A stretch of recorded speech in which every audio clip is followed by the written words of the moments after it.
welcome to Bridging the Realm. Today, my guest is Richard Abbot. I had the pleasure to have Richard on my very first episode from my series, Bridging the Realm. So I'm very excited today to have him again, where we'll be speaking a lot about 2020, what's coming up, and everything to do from here onwards. So for those of you who haven't heard Richard before, he is a numerologist and a spiritual teacher.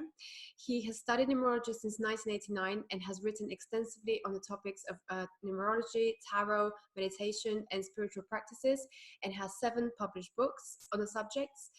His aim is to help people activate their best self and to provide guidance for those who seek a better way of life.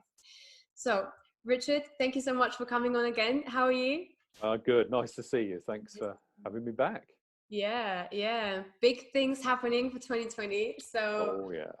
I'm really excited to get into this topic, as I'm sure a lot of people are going to want to know what does it mean? What does 2020 mean? And all of this. So how we can just better prepare for the energies coming up. So, well, first, how have you been feeling? How is everything, how are you feeling the energies since 2020 kicked in? Well, I'm perhaps not a very good example because I've been foreseeing all this coming. So I've been preparing for years, really, at least 10 years, that we were gearing up to this year, 2020. It was always said that this was going to be a big year.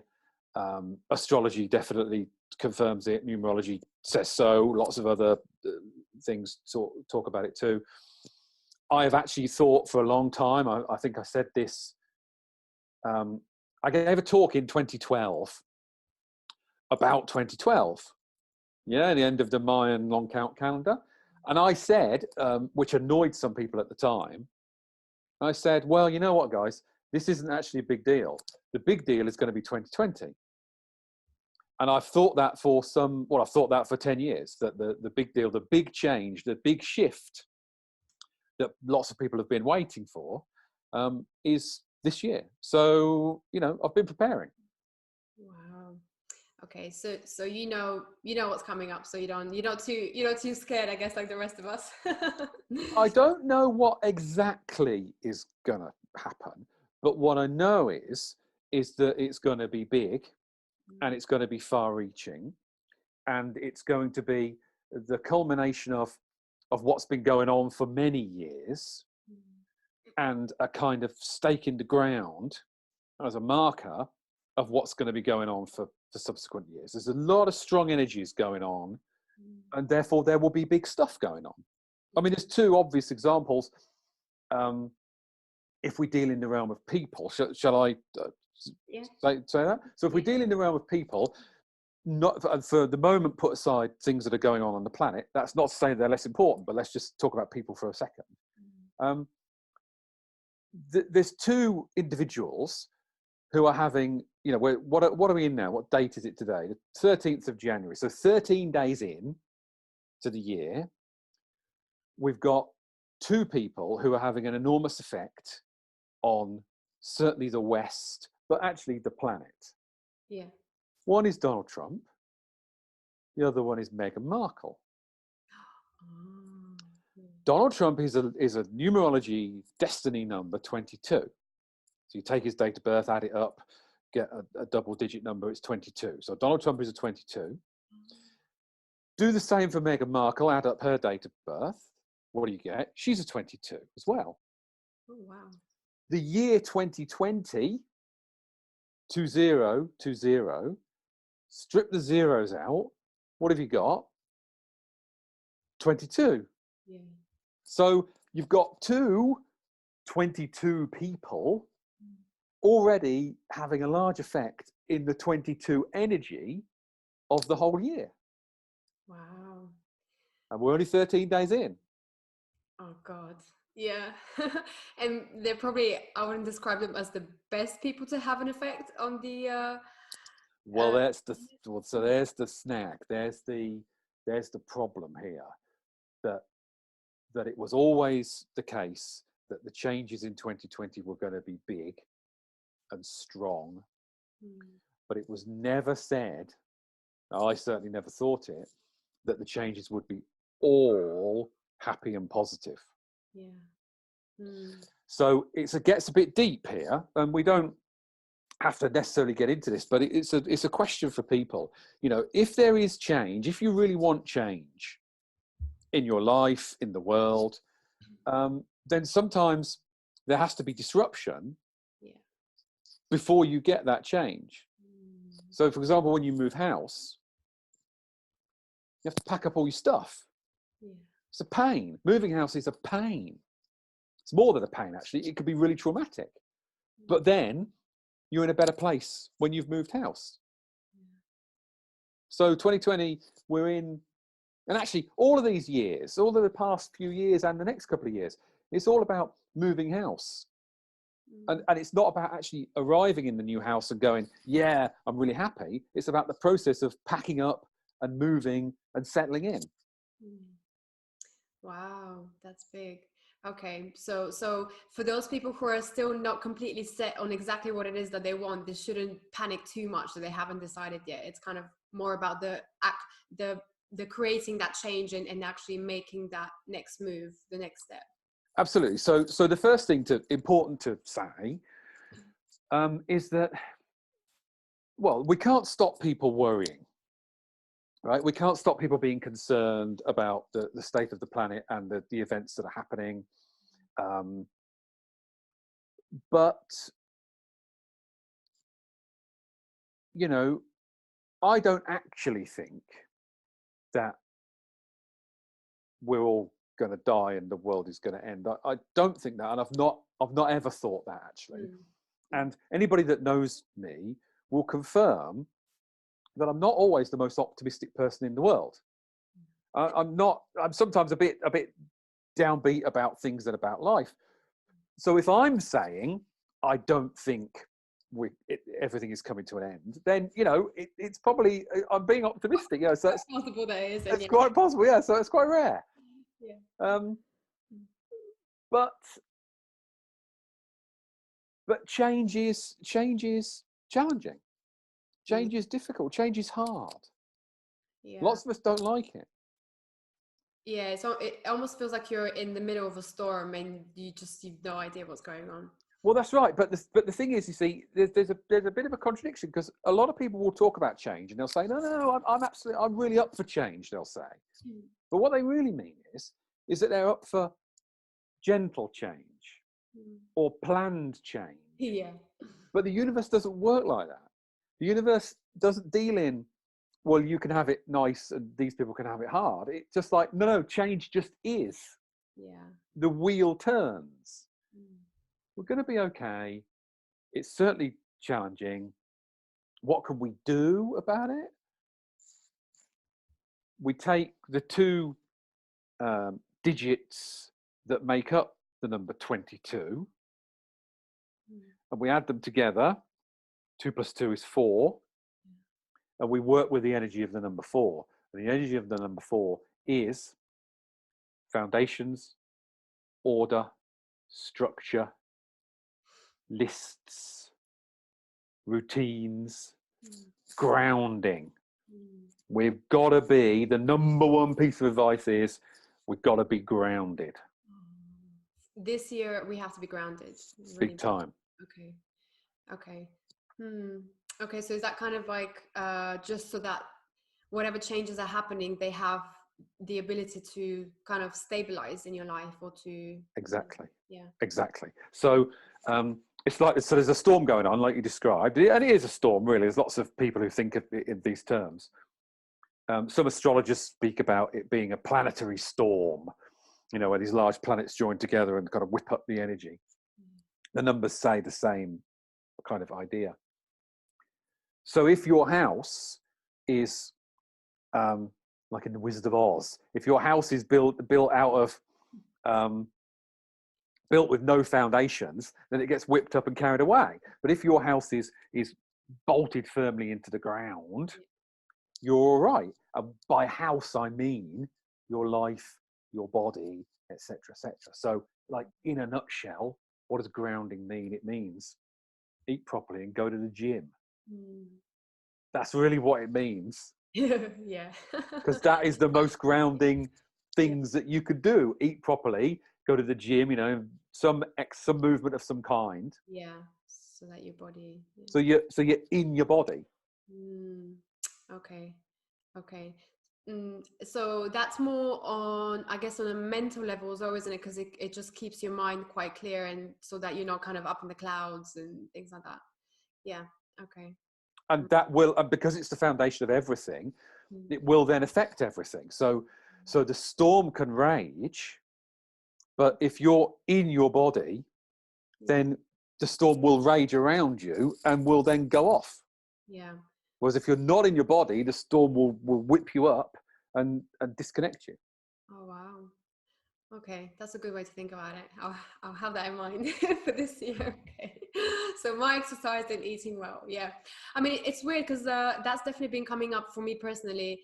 The whole thing with health, and I know a lot of people that I know also have been having a lot of health issues. So it makes a lot of sense that this is coming up only for people to kind of look at their lifestyle, I guess, and just to start maybe removing certain things out of their life that are not so good for them. So yeah. Absolutely, but I mean, from my experience of being in this field for years, it's always it's tempting to think that there are higher and more meaningful reasons for things, or higher or more meaningful things that we could do. But one of the things, I can't remember the exact phrase, but there's a kind of spiritual argument that the most spiritual things that you can do are sometimes the most physical and earthbound things that you could do. Mm, okay. Ah, yeah, that makes Yeah. sense. So being in your body, we are a soul, we are an essence Mm, in a physical body, and it's not like a bad thing that we're in the physical body. yeah. It's a good thing, and we ought to respect the physical body Mm, as we should respect the planet. mm. Yeah, I totally agree. Yeah, I've actually come to the same conclusion recently, and it's just because I guess if you're in the spiritual field, you can get really very much carried away with that, isn't it? So you can go to all these retreats and do this, but in a way you're just living in your own little bubble, and you're not really integrating yourself into like reality or like normal life. Yes, Yeah. So absolutely. That's exactly it. Exactly. 100% couldn't agree more. And some people will say, and fair enough, that they already eat well and they already go to yoga 3 times a week. So, got that covered. Thank you very much. Tell me something else. yeah. And, maybe they have got it covered. But the trick is to keep on top of it Mm, and to make sure that you always have it covered. Because, we live fast-paced lifestyles, particularly if you're in the city. It's sometimes, meals get skipped, yeah. and we run on adrenaline, and it's not good. And if we're doing that kind of lifestyle and these kind of energy storms are raging, it's very hard to handle. Ah, I see. Yeah. So almost like you'll knock you off your balance as soon as you kind of skip a meal or have a day where you just haven't done much like exercise or anything like that. And we're humans, so we're not perfect. But I'm suggesting what we should be aiming for. Hmm. Maybe we can't achieve it all the time. Yeah. Yeah. Oh wow. Yeah, that definitely something to look at. I guess it's just placing more importance on these routines and stuff. And I heard a lot of people obviously talk about new year goals that everyone likes to set for themselves, and they say the maximum the regular amount of days or something that people actually keep up those goals is within the first 2 weeks of the year, and then after that they just go down the drain. so, so I guess it's a good time to think whether you can actually keep up with those goals that you set. Absolutely, and it's to set realistic, structured, earthbound goals. That's the key to this year, really. To be in the element of the earth, to be structured, to be ordered, to have a plan, to come from a good place in the body, not to be all up here, those kind of things. Yeah. That makes, yeah. So it's almost like getting back in touch with our physicality in a way, isn't it? Yeah, The physical yeah. side. And it's the physicality then of our own being, of our own body. But then, of course, the other aspect to it, the important aspect, is the physicality of our actual planet Earth, which Mm. is the other part to this, which is that, the fires in Australia, it is, it's not again, it fits in with the 22 vibration, and it fits in with the strong planetary movements that, there's something going on there, and we've got to give attention to it. Mm. We've got to give attention to what's on the actual Earth, not what we are building in skyscrapers and tower blocks above the Earth, but what's actually going on and in the Earth. Yeah. Okay. Yeah, because that's our foundation that we build everything on. Yeah, exactly. That's the planet Earth is our foundation, and without it, we're going to be struggling. Yeah. Well, we pretty much won't exist. Yeah, indeed. Yeah. Oh wow. Okay. Yeah. So definitely focusing on foundations this year. That's a good way to start. Okay. So 2020, and then so what about 2021? How do you think what's gonna happen after that? Like 2021. So this is the foundations, and then 2021 is that when things start to take shape and more manifest. Is that? Yeah, I do think that. I think 2021 and 2022 will be um, less big in terms of the changes than 2020. So in 21 and 22, we'll be dealing with the consequences of what goes on in 2020. Mm. Really. Ah, okay. So very important to set those foundations this year. Okay. The trouble is, though, is that what we have to do is we do have to have a bit of a reality check when we talk about, what's this year going to bring, what's next year going to bring, what's the following year going to bring, because and it takes us into another deep area which we don't have to, we can't do in 2 seconds, but it's the aspect of free will, which is that there is a part to human beings which is being guided, but there is another part to human beings which sometimes ignores the advice, ignores the guidance. Yeah. So the energies can be nudging us in certain directions, but if we don't take the bait, or if we don't take the guidance, we're creating a future which is not really what it should be. Yeah. Okay. So you're talking about people who are kind of not quite conscious of the decisions they're making, and they're kind of just going along with old patterns that they haven't recognized they need to remove. Yeah, I'm talking about those people, but I'm talking about the tendency that we all have, even if we have broken old patterns, and let's say we have awakened, the tendency that we would have to still get sucked back into those ways. So we can say that we've healed it, but actually it's easy to then get sucked back into it. Yeah. And also, I think we've got to be careful of hysteria. Hysteria. I think we've got to be careful of people who are freaking out about things, Okay. because that's very hard to kind of go your own path if you're on social media and the hashtag is World War III. Yeah. And that was a thing, was it not? Yeah. Yeah. That's not helpful. Mm. To get sucked into that, that's not good. Yeah, definitely. So be very conscious of what you're putting your attention to. Yeah. Yeah, I think that's a big. And we come back to, if we're more in our body and we're more in our foundational world, then we're maybe less likely to be sucked into all that. Yeah. But we can easily be sucked into all that. Mm. Yeah, yeah. Because I guess if you have your foundations laid out, and you're doing what you like or what you're interested in, and you kind of pretty much set your mind is kind of just mainly involved with that, what's in front of you. So you don't need to go out and tap into those other energies that are not really helpful, basically. Exactly. Mm. Being present, if you're in the body, it's much easier to be present. Yeah, yeah, that makes sense. Wow. Okay. Of Yeah, I course, have it's not to. easy. What I'm saying is not easy to do. Well, I appreciate it's not easy to put into practice, but you know, nothing that's worthwhile normally is easy.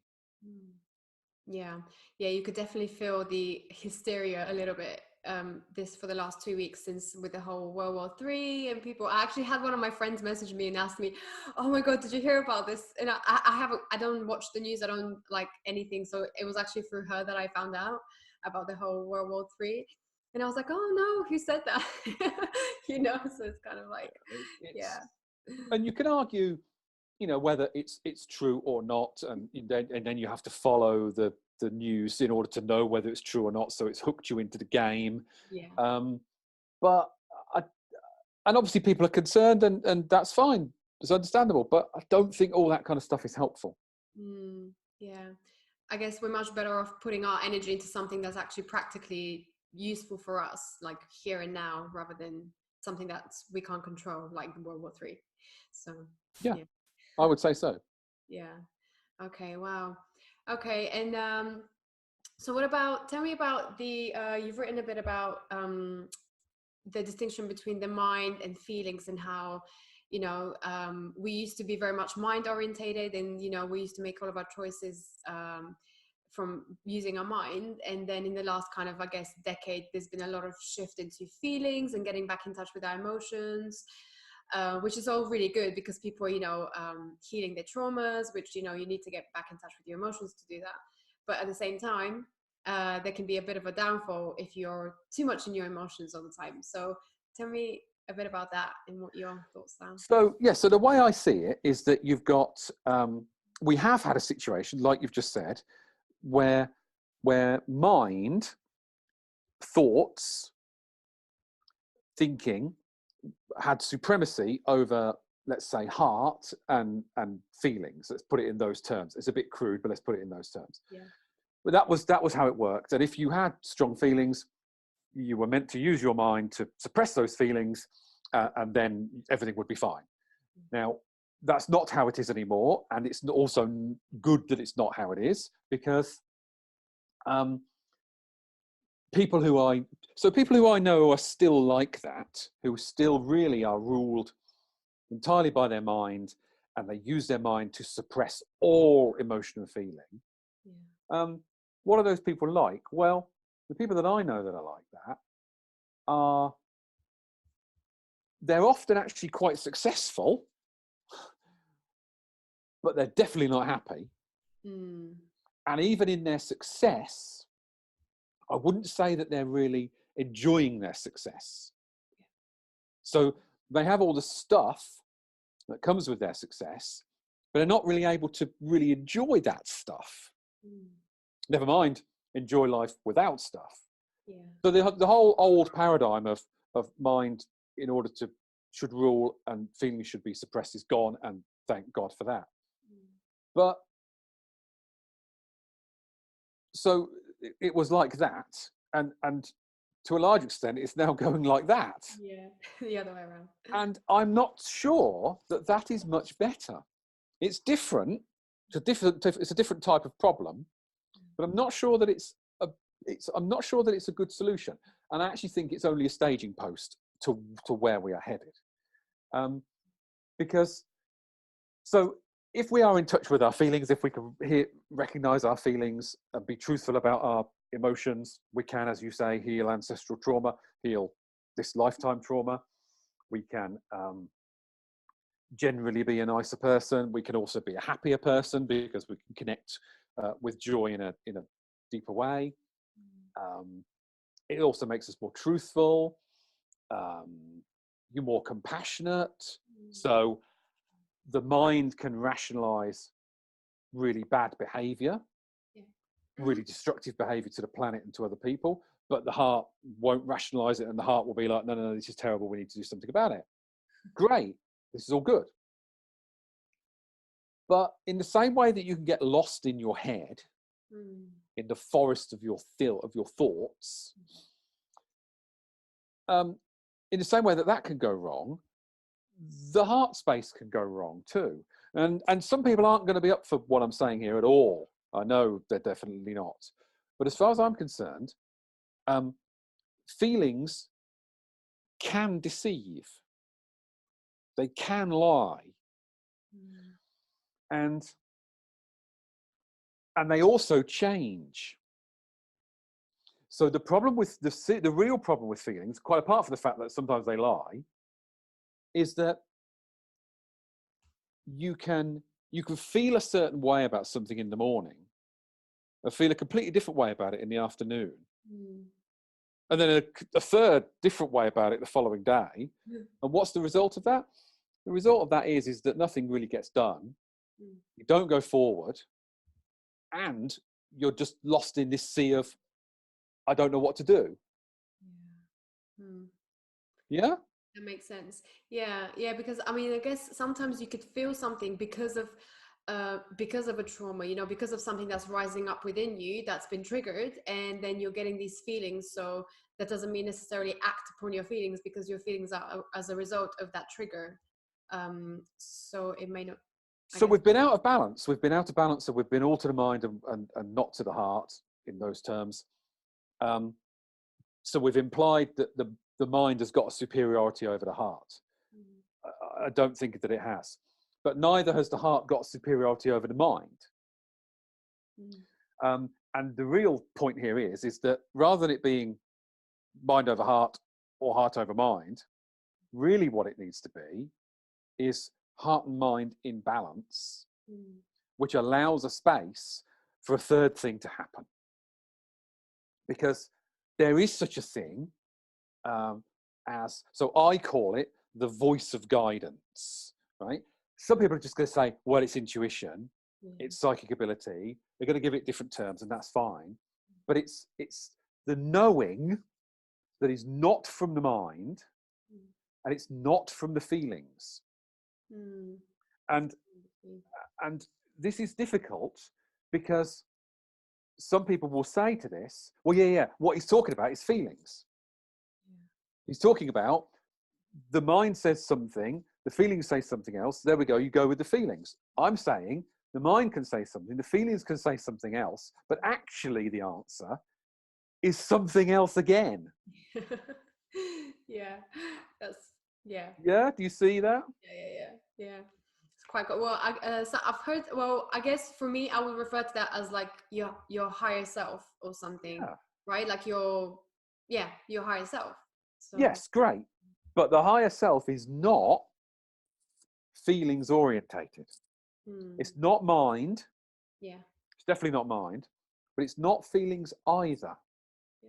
It's something else, right? And we see this. You can witness this if anybody ever has a reading of any kind. Let's say a tarot reading, but it could be oracle card reading, any kind of reading about, say, a relationship issue, right? You meet somebody,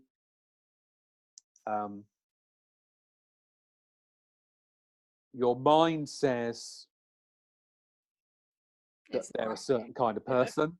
But your feelings are saying, oh no, this is really good. I like this person. And then before you know where you are in your head, but driven by your feelings, you've married and had 2 children with them by the end of the week.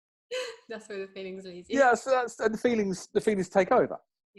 And that's okay, it happens. But what's the truth of that relationship? So you go and have a reading, and if the reader is good, they'll be able to tell you the truth about the relationship, which won't always be a confirmation of your feelings. It won't always be a confirmation of your mind and the fears of your mind either.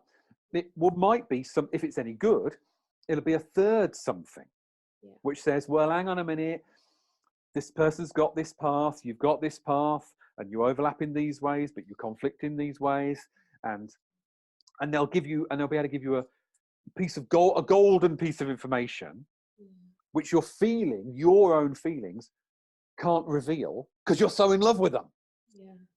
Like love is blind. Love is blind, and love is the ultimate feeling.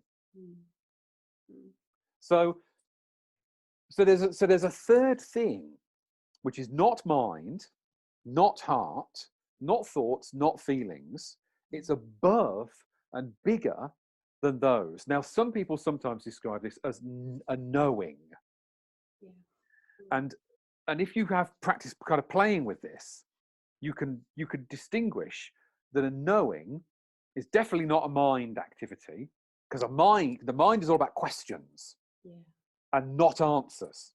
So even if you give, that's why it's the monkey mind. It asks questions, you give it nuts, and then it wants more, asks more questions and wants more nuts. So the mind doesn't give answers. The mind only gives questions.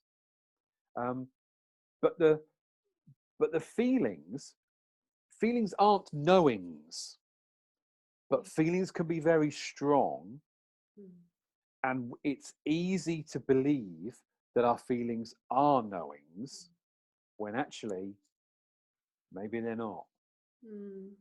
Yeah. Oh wow. Okay, that makes sense. Yeah, I can definitely resonate with that. Because sometimes when, say, if I'm doing a meditation and your mind relaxes, your feelings, your emotions kind of calm down, whatever you're feeling from the day, and then there's kind of like this moment where you get this kind of insight and this just quiet knowing, just like you said. So and it gives you that insight on the problem or whatever you're going through, which is really, Exactly. yeah. And that's not feelings. When you could get that state, it's not feelings. Yeah. It's something higher than that. But as you've just accurately described, it's a different state entirely. It takes a bit of preparation to get in that state. It takes a bit of practice. Yeah. It's hard for some people to do it. Yeah. But if you can get in that state, whenever you can get in that state, that's when you're going to have the most truthful insights to things. Because the problem with feelings is, there's problems with mind for sure, but the problem with feelings is that fear lives in feelings. Fear doesn't operate so well in the mind. Fear operates in feelings.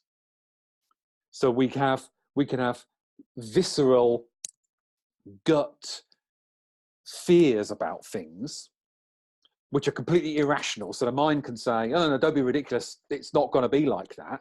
But the fear is so deep inside us that we can't get over it. So if we're coming from feelings all the time, exclusively, then the danger is that we're going to be run by fear. But the truth is something else. It's a bit deep. It's very deep. Yeah. I guess it just, it takes practice, isn't it, to try to distinguish between all those three things. So yeah. It does, and it can't be done very easily at first. But one of the things I was taught very early on in this path is that one of the first things you have to do is you have to get into a habit of noticing. And of course, you can go too far with this, like you can with everything. But if you can get into the habit of noticing, and noticing that there's three things going on, it's not just mind and heart. It's not just thoughts and feelings. It's not just that or that. There's something else going on that steps in sometimes if you can get yourself in the right space. And the moment it's happened once in your life, where you've had a sense of knowing, the sense will never leave you, so you'll recognize it when it happens again. But you have to be ready to notice that feelings aren't the same as thoughts, aren't the same as knowing. They all behave differently.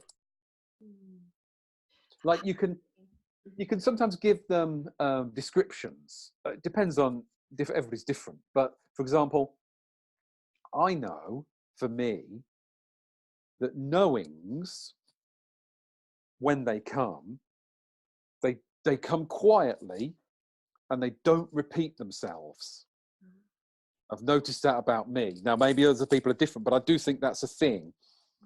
Feelings repeat themselves, and thoughts definitely repeats itself. So if you've got an anxiety in your mind about something, it will keep going on at you. Yeah. If you've got a fear in your stomach, it will keep niggling at you. But a knowing just kind of comes in this is what it is, folks, it says, and it goes away again. Wow. Okay. You know, so you can notice all these different kind of things, and then that helps you to distinguish when you're in one space versus when you're in another. Oh, wow. Okay, so then you definitely have to make sure that you write them down when you do Yeah. get these insights, so that if they don't come again, you have to be, yeah. Yes, you do have to write them down. Yeah, unless you've got like super photographic mind or super memory. Yeah, you do have to write them down. This is interesting. Yeah, I'm just trying to think back to my, in my life when I've had these insights, and as opposed to just panicking from the mind, or having these overwhelming feelings and thinking that maybe this is the answer. But yeah, I have found once, well, in the occasions that I do actually sit down to really process everything and try to sort of meditate on it, there will be this sudden insight of something that seems, it's like, it doesn't have emotions, it's just like a boom, you just get it. And it's not like telling you off, or it's not telling you you're wrong. It's just like, this is what it is, and that's it. That's great. That's a really good insight. Yes, that's exactly it. It's non-judgmental. It's just, this is what it is. The color is yellow. The chair has 4 legs. It's not about whether that's a good or bad. It just is. Yeah. It comes. One of the things about so if we're trying to compare feelings to the knowing and not get confused between feelings and knowings, then of course feelings can be fears, but often feelings drive us towards something that we like, an outcome that we want, whereas knowings are just, this is just what it is. Right? So this is my, well, yeah, this is a story about how that goes. So when you go back to when Trump was first elected, okay, so in the run-up to when Trump was first elected, loads of people that I know who are readers and mystics and psychics and astrologers and all kinds of things like that, loads of them were absolutely convinced that there was no way that he could win. No way that Trump could win at all. Oh, wow. And I thought, I'm not sure about that. But they were very, very strong about it. And I knew lots of people that were very, very vocal that there was absolutely no way that he was ever going to win. Lots of people have kind of dodged that now, but they were very, very super clear. There was no way it was possible. The cards said this, the signs said that. There was no way it could possibly happen. And I remember sitting down, so reading all this and sitting down in the run-up to it and doing my little practice to connect into the knowing. And I remember very, very clearly that it was like somebody had dropped a massive bag of cement on the floor next to me, and the kind of third sound that it made, the words that just came to me were, Trump wins. Wow. And it was like, and it was beyond whether I liked that or not. It just was. And it was like, boom, Trump wins. And then I remember opening my eyes and just thinking, oh, you gotta be kidding me. But it was only after, because that was a mind and a feelings was like, oh. But actually in the moment of the knowing, it was like, and it was obvious. So in the moment of the knowing, I was like, well, yeah, of course he does. It's obvious. Yeah. It's like you already knew it in a way. You already knew. Yeah. It's like you already knew it, but you'd forgotten that you knew it because you were so busy, looking over there somewhere. You'd forgotten about it. And then you go, oh yeah, oh, of course. Yeah. And that's just one example, just one story. It goes differently for different people, but the knowing isn't poking at you, going, no, come on, it's like this. It doesn't do that. It's just like, this is what it is. Wow, that's really interesting. It reminds me of there's this lady whose lecture I went once, and she was basically studying how, you know, psychic intuition shows itself to people. She was doing a lot of tests and things like that in a very scientific way. It was really interesting to see. And she basically broke it down to several key things that tend to show up for people who get those insights. And, you know, one of the key things that she said was basically that it doesn't have, it's like a sudden knowing, it's like a click. You know, it's like your brain doesn't have time to process it. And it's a very, it doesn't have any emotions. It's not like panicking or anything. It's just like you said, this is what it is. That's it. Take it or leave it. Yeah. So that's a good but then the difficult thing is that it might not be aligned to your feelings about the matter. So your feelings about the matter might not want that outcome, but actually the outcome is the outcome. So you might not want to know that the guy or the girl is not really good for you. But if the knowing says that they're not, your feelings could be whatever they want to be, but the feelings then are going to, if you then follow your feelings, you're going to be misled because the knowing is something else. Yeah. So do you think, so the knowing, so the knowing is kind of like not a warning, but I guess it's just there to show you what your higher self is telling you. So then if you choose to continue to go with your feelings, then you're going to end up going back to the knowing anyway, because then I guess something will happen that shows you that the knowing was correct in the first place. If that makes sense. Yeah, but how far off the path do you go before you come back to the knowing? That's the thing. My point is that feelings can bring forward, feelings do bring forward a better life. It's much better to be in touch with your feelings than not. It's much better to listen to your feelings than not. But there's something else also going on. And what it tells us is that feelings sometimes are not true. They're not the whole picture. They're sometimes fear orientated. They're sometimes misleading, and they certainly change. So that's the real thing with feelings. If you go with your feelings, the risk is, if you always go with your feelings without question, there's a risk that you don't get anything done because you're up for it in the morning and not in the afternoon. And where do you go from there?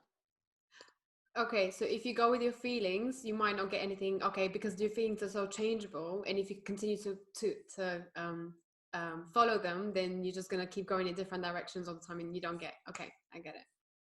Yeah. So like in a relationship situation, you know, should I stay with this guy, girl, or not? Is this a good situation for me? The mind will tell you all sorts of things. The feelings will tell you all sorts of things. Actually, you're nowhere better off, because what's the truth? So the knowing, if you can connect to it, of course, this is the hard part. But if you can connect to the knowing, or visit somebody that can, then they can tell you the truth of the matter. Difficult word, that, truth, but you know, there is such a thing. Yeah. There is indeed. Yeah. Oh wow, that's a good way to think about it. Okay, so do you think this year people should be aiming to try to connect more to that truth, to that inner voice? Definitely should be aiming to connect more to the truth, and the truth is that it will be available for us. The truth is available. The knowing is available for us now, like never before. But because the energies are so strong, they get in the way. You know, if you're following the hashtag World War III, right, on social media, you're going to be struggling to get in touch with any kind of knowing, because that is such a fear vortex. And you know, you've gone down it. It's understandable. I'm not judging people who do it. It's understandable that it happens, but there ain't no knowing going on there. That's just a ball of fear. It might be true, but it's still a ball of fear, which isn't going to take you to any kind of higher sense of anything. Yeah, that makes sense. So you kind of, so if your energy is going into that fear, then it's basically affecting you, and then you're not able to stabilize, you're not able to think, well, not think, but tune in basically into that knowing. Exactly, you're not able to stabilize, and therefore the energy winds are blowing, and you're all over the place. Yeah, I guess this is where that spiritual teaching comes in about non-detachment and trying to stay, detached from things, so that you're not too involved in them, so to the effect where they're affecting you to such a big extent. Absolutely, no, you're absolutely right. That's very good.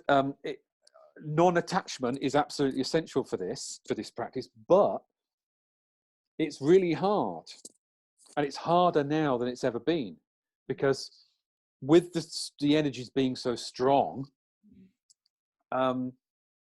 being non-attached to any of the things that are going on the planet is going to be very, very difficult. I would be very interested in talking to any serious spiritual person who can honestly say that they have non-attachment to Trump, World War III, and Australian fires. Because I don't think I believe them. Yeah, well, I guess Say they have no attachment to these things. I don't think I believe them. yeah, I guess you wouldn't be human if you didn't at all, isn't it? Because we are part of the whole world now. So yeah. Oh god, it's so sad what's going on with Australia, and seeing all those pictures of the animals being burned. The animals, it's the animals that's the killer. Yeah, definitely. Yeah. Oh god. Yeah. Yeah. Okay. But yeah, that's a good way. I guess that's a really good tip to have for this year, just to not allow yourself to get too involved into outside things that are out of your control completely, and there's just not much you can do. Or to be aware of it's all difficult. It's all work in progress for everybody. But to be aware that is what you're doing. If we happen to watch the television or news online, and we find ourselves 5 or 10 minutes into reading this article onto that article about some political world type thing, then okay, fine. We're human. We're here having those experiences, but not to be then allowing that to colour our day. Yeah. Yeah, that makes sense. Yeah, I like to when I do watch things like that, I like to then turn it on me and watch my reactions to it, and I'm trying to be very conscious of how my body's feeling based on what I've just seen or heard. It's kind of like a good experiment to do, to see how things affect you. Absolutely. I mean, I've played with this for years, and there's no doubt about it. For me, I would draw a straight line connecting my own attitude and well-being to how much I watch news and social media. There's a straight line between the two. If I spend a lot of time on social media, or if I spend a lot of time watching or reading news, current affairs, it actually doesn't even have to be a lot of time. If it's regular, Yeah. my well-being, my attitude is right off. Wow. Oh, so you can very much see that difference straight away. I've been doing it for years, so I can I've had years of practice at it. But there's definitely a connection. Definitely. Yeah. Particularly if you are a highly sensitive person or are empathic. If you're a highly sensitive person or empathic, then all of these things are to the max.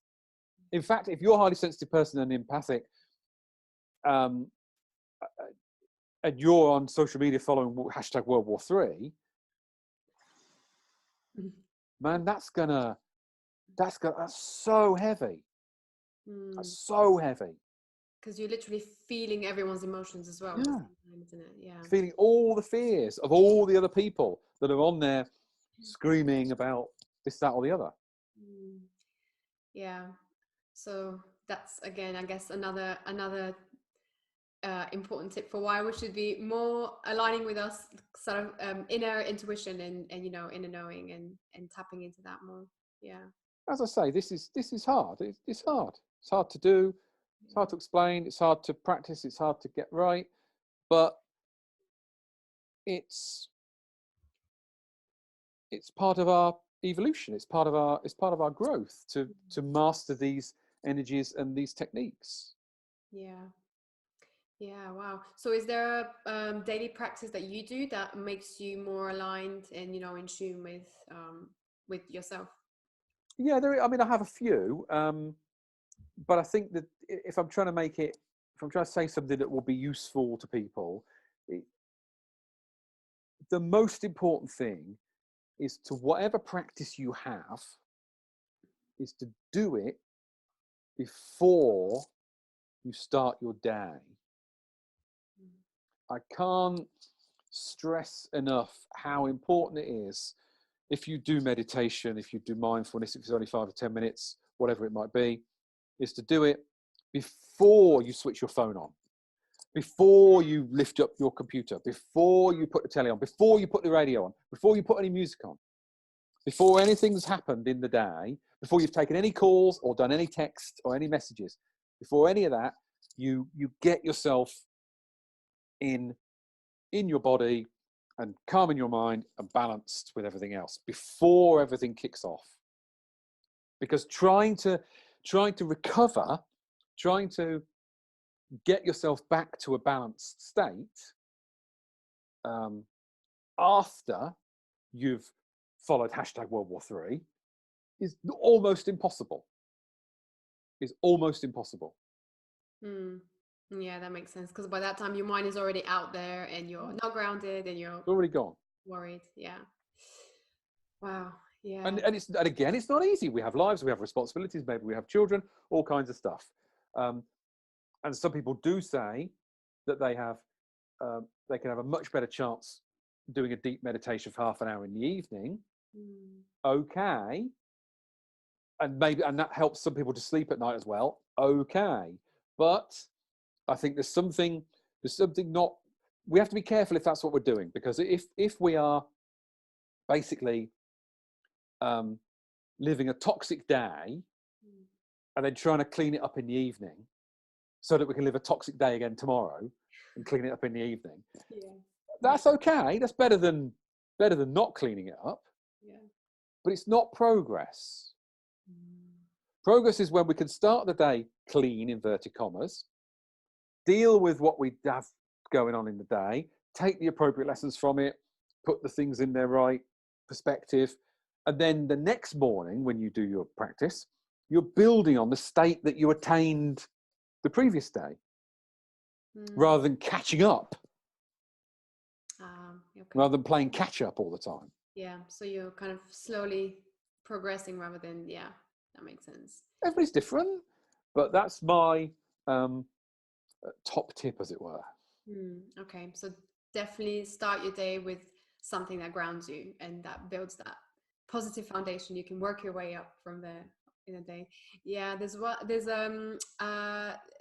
guy called Dr. Joey Dispenza, and he talks a lot about that and the mind and how we can recreate our reality just through our visualizations and feelings, and sort of combining them together. And he has this program where he gets people to do that for like 2-3 hours a day, and just to imagine, close their eyes and imagine the life that they want to live. And he says literally people in just one workshop, their eyesight would improve, or something would feel better just from doing that for 2-3 hours, because it's so real. And they, including the feelings and the mind together, it kind of just creates this combination that's really powerful. Absolutely, 100%. The combination, there's no question that the employing the feelings, feelings are like a fuel. If you can bring your feelings to anything, there could be very powerful results. There's absolutely no question about that. But if I'm just thinking in terms of, how do we resolve, how do we deal with the strong energy winds that are around, then it's get yourself in a good space at the start of the day, not afterwards. So I guess you can do that first, and then you can do Joey Dispenza's technique. Yes, in the ideal world we would do many hours of this every day, but people have lives. Yeah, of course. Oh god, yeah. But that's a really useful technique to do, and I think I'll definitely implement. I mean, I think I mentioned before in our previous chat that when I don't do anything in the morning, then I do notice my day just doesn't go as well as it would if I did do something like a practice in the day, in the morning when I woke up. Yeah, so that's important to remember. And I think the practice as well, if we were talking about what type of practice, I mean, I've experimented with lots over years, but I think the best type of practice is, and it's a bit general, but it's got to be aimed upwards.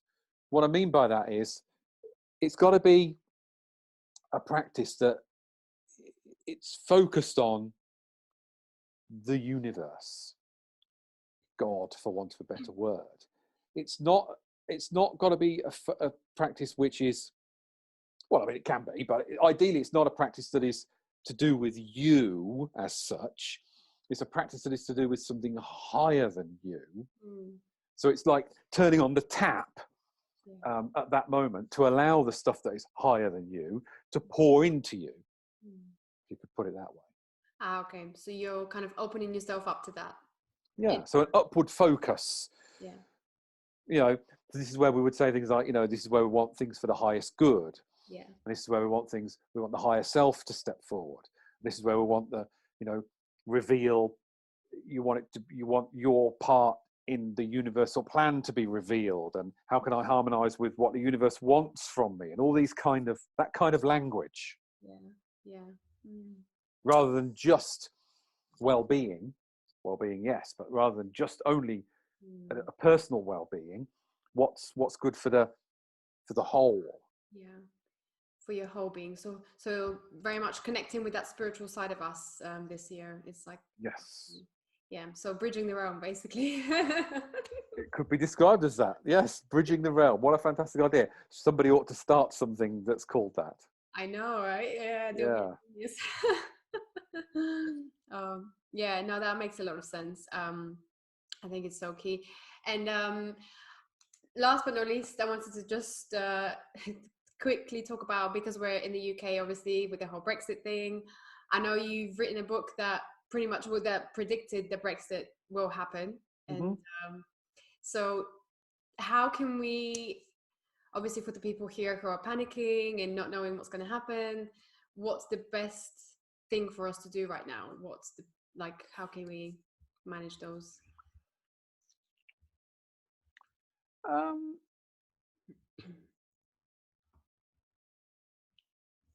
I think it connects in with some of the things that we've said. It's become, the word itself has become laden with such negativity and toxicity.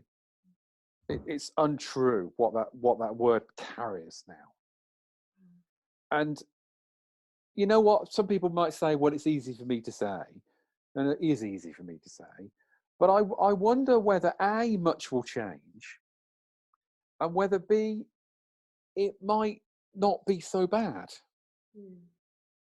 You know, now I'm not saying that I support what's gone on at all, but I'm not sure that I think a lot of fear has been attached to it, and I think not correctly. Maybe there's some things to be apprehensive about, but I think the amount of fear that's been stuck on the word, and stuck on the thing, is bad news. It makes it seem worse than it is. It creates a whole aura of impossibility and negativity and toxicity and punishment, whereas actually it might not be so bad. And anyway, in the long reach of history of the world, many things similar to this have happened before. Yeah, I know you compare it to like this, you compare this period to the 1920s in one of your newsletters, and how we kind of seem to be going through the same stages. Not necessarily that means that we're going to have a war at the end of it, but that there's something that's changing and it's quite similar to what's happened before. There are similarities. There's no doubt about it. And there's actually also similarities, with full respect to what's happened in the past. But there are similarities between the 3 and a bit years of Brexit conflict that we've had from 2016 to 2020. That's a kind of a war. It was kind of a war, really. There wasn't a lot of bullets. and death, but but it was kind of a war. It's certainly an energetic war. And there was a war between 1914 and 1918, which is of course completely not comparable, but yet there was a conflict, and then the conflict was settled, and then life went on for a while. So history repeats, but never exactly. So I guess this is, I guess we can now make conscious decisions of how we want it to pan out, and whether we want it to pan out in the same way they did in the past, or whether we want a different future now. So, the thing about, somebody said something very wise to me when the original Brexit vote, the 2016 vote happened, and they said that they did not support it at all, but they recognised that it was like, the words they used were, it was like a hot knife through butter. And what it meant was that anything now was possible. Now, we've had 3.5 years where things have not been possible. So we've had the war, but actually, what a lot of people who are fearful about Brexit don't perhaps always grasp is that actually, because it's going to throw everything up in the air, there's a lot of things actually which people who don't like Brexit might actually be able to make happen now, which they couldn't have made happen before. Now, they have to take the long view if they're going to do that. They have to take a 5 or 10 year view. But there's a lot of things that will come from Brexit that a lot of people that supported it would never have wanted to happen. So people who are feeling disadvantaged and marginalised and not welcome, actually, I would say it might be your time. In a strange kind of way, in the throwing everything up in the air, which is what it's done, this might be your time. okay, definitely, we'll take that into consideration. Yeah, no, I think it just feels like a big catalyst. Like for me personally, I don't know. I mean, no one knows what's going to happen, but it definitely feels like a catalyst that needs to happen for people to regain their personal power a little bit. That's what it kind of feels like to me. Yeah, absolutely, and that includes the people who, on the surface of it, are the ones that will suffer from it, and maybe they will suffer from it, kind of in some way. But that gives an opportunity for those same people to actually benefit from it down the road, if they get involved in it, in the shaping of it. Okay, that's a good. So at least people can actually so they can get their hands on and start creating the things that they actually want to create, rather than, okay, that's a good way to think about it, definitely. Wow. Well, Richard, do you have any last things you want to say to anyone listening? Yeah, I'll just say one thing: the world's not ending. A type of world, is definitely ending. The signs of that have been clear for a while. A type of world is definitely over. But the world is not ending. We will be here in 5 years' time, 10 years' time, 20 years' time, 30 years' time, 40, 50, 100. We will be here. It will be different. There's obviously problems, but it will be different, but we will be here. So, there's hope and there's things to play for. Wow, that's a good way to think about it. And okay, so okay, so we don't need to panic that the world's gonna be over soon. A world is ending. A type of world, the easy way to answer that is that the male-dominated energy world is coming to an end, but it's having a death spasm, and the birthing of the new world is kind of slower than a lot of people wanted it to be. But it's and a bit more traumatic than people wanted it to be, maybe. But it's happening, and it can't be stopped.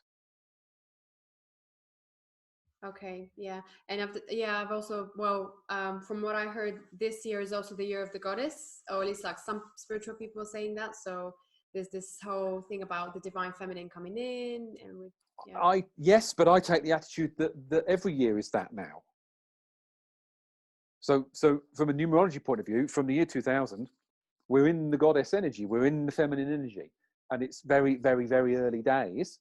So that's why things are so chaotic and unclear and uncertain. but it is happening. It is the rule of the goddess is taking place. It is starting. It's obvious if we can look. Yeah, it almost feels like Kali, the goddess Kali, who's like the one of destruction in in renewal. So it's pretty much seems like we're going through that phase. Wow. Well, and also, sorry, also that it's to do with that things don't happen at the speed that we want them to. A human lifetime for us is a long time. A human lifetime in the life of this planet is a minuscule amount of time, and maybe some changes take more than a lifetime. Definitely. Okay, so we shouldn't be too worried if something's taking too long, or if Universally, spiritually, cosmically, I don't think that things can ever take too long. They take the amount of time that they need to take. Okay, wow. Well, Richard, thank you so much again for an amazing chat. This has been so insightful, so interesting, and so helpful. I'm sure loads of people are going to be able to take all the tips that you gave throughout the whole interview. So that's really, really helpful. And I definitely will be using them. So, yeah, I guess we can catch up again later in the year and just see how things have panned out, what else new insights you might have. And yeah, I think that's it for now. Thank you so much again for being here. Thank you. I really appreciate it. Thank you very much.